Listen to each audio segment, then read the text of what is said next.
नेहमी 7 ते 8 महिन्यांच्या बाळांसाठी काय करावं हा प्रश्न पडतोच ना. तर या मी तुमच्यासाठी एक रेसिपी घेऊन आलेली आहे.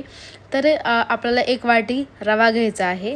तो रवा चांगला असा परतून भाजून घ्यायचा आहे. नंतर आपण त्याच कढईमध्ये मखाने भाजून घेणार आहोत.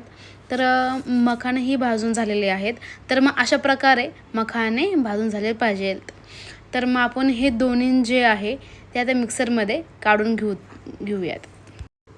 आता हे मखाने आपण चांगले भाजून घेतलेले आहेत.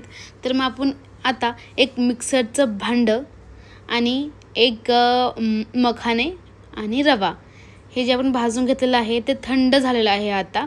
तर मग आपण ते एका मिक्सरच्या भांड्यामधून ते काढून घेऊयात. रवा घेतलेला आहे, हे बघा मखाने पण घेतलेत. आता आपण हे बारीक करून घेऊया. तर हे अशा प्रकारे बारीक करून झालेलं आहे, तुम्ही बघू शकता. ठीक आहे, हे अशा प्रकारे बारीक वाटण करून घ्यायचं आहे. तर आपण हे सगळं सेम असंच करून घेणार आहे. हे बघा मी सगळं हे बारीक करून घेतलेलं आहे. आणि एक डब्बा म्हणजे तो स्टीलचा असला पाहिजे नाही तर काचेचा तरी असला पाहिजे. अशा एअरपॅक डब्यामध्येच तुम्ही बाळाचा जो खाऊ आहे तो सेरलॅक ते ठेवायचा आहे. हे बघा अशा प्रकारे.